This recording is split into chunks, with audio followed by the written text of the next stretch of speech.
Hi everyone and welcome back. So today I want to talk about a topic that comes up quite a bit, and it's whether or not a cannabis business should choose a corporate structure or a C corporation versus an S corporation, and even sometimes a partnership, or should they remain a single member LLC.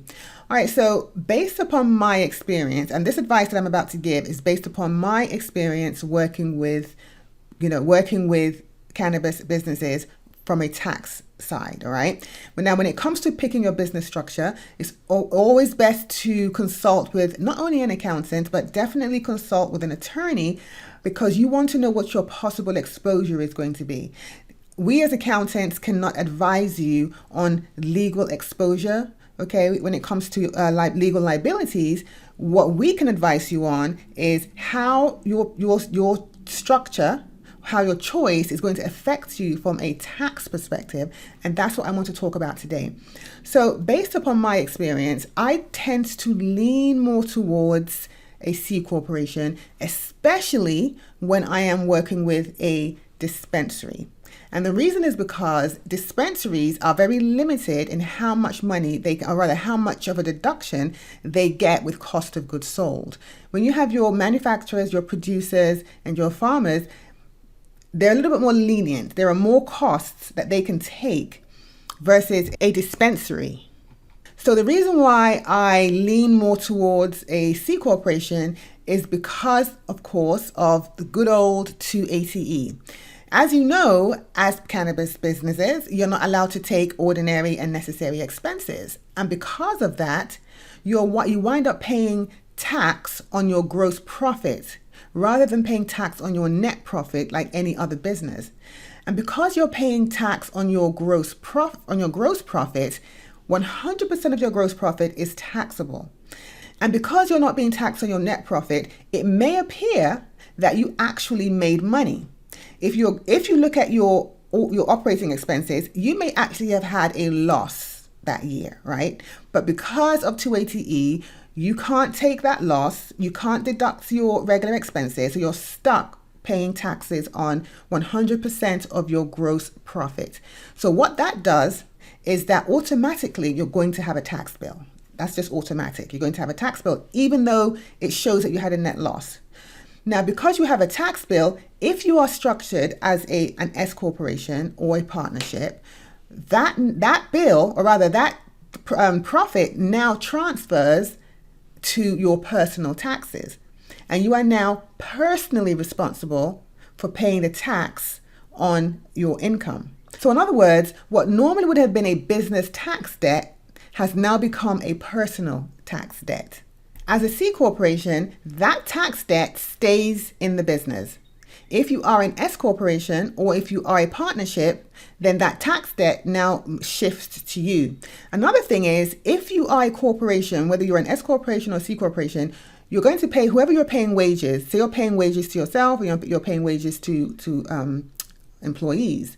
Well, you're paying tax on the wages that you are receiving as an owner or as an employee of your business, and you're also paying tax for your employees.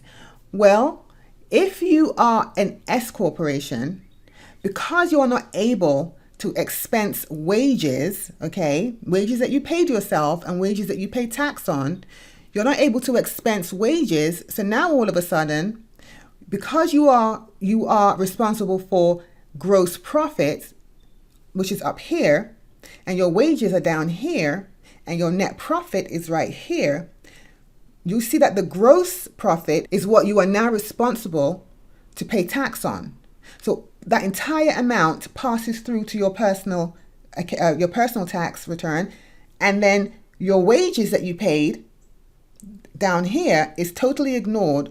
So what do you think is happening? Now you are being double taxed. So you're paying taxes twice on your wages, because you already paid it at the corporate level, but because you couldn't deduct it, you're now paying it on the personal side.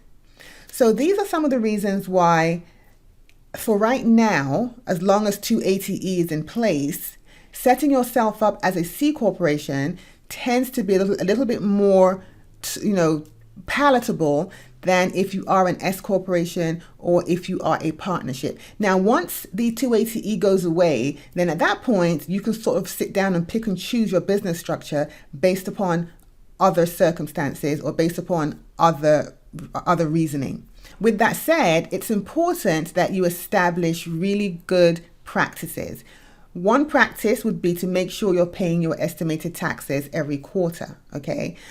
Because if you're not paying your estimated taxes every quarter, and this is on your business, because C corporations are required to pay estimated taxes, as well as individuals are also required to pay estimated taxes.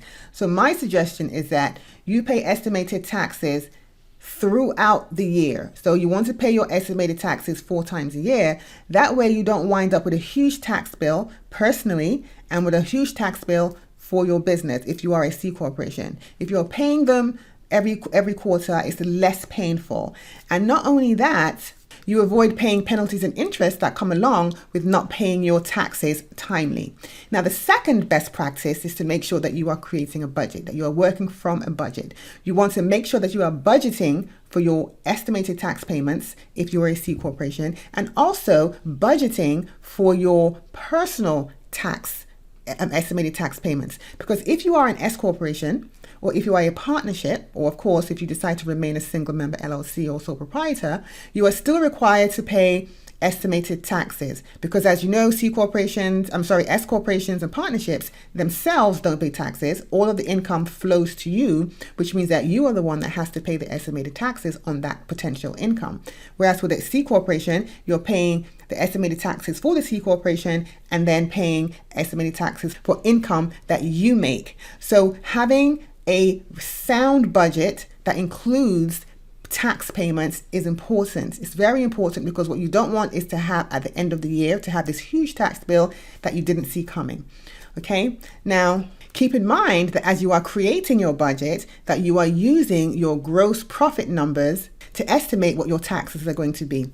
Okay, well, that's all I have for you. If you like my content, please don't forget to like my page and also to subscribe. And if you have any questions, feel free to click the link in the description, and I'm looking forward to speaking with you. Have a great day, everyone. Bye.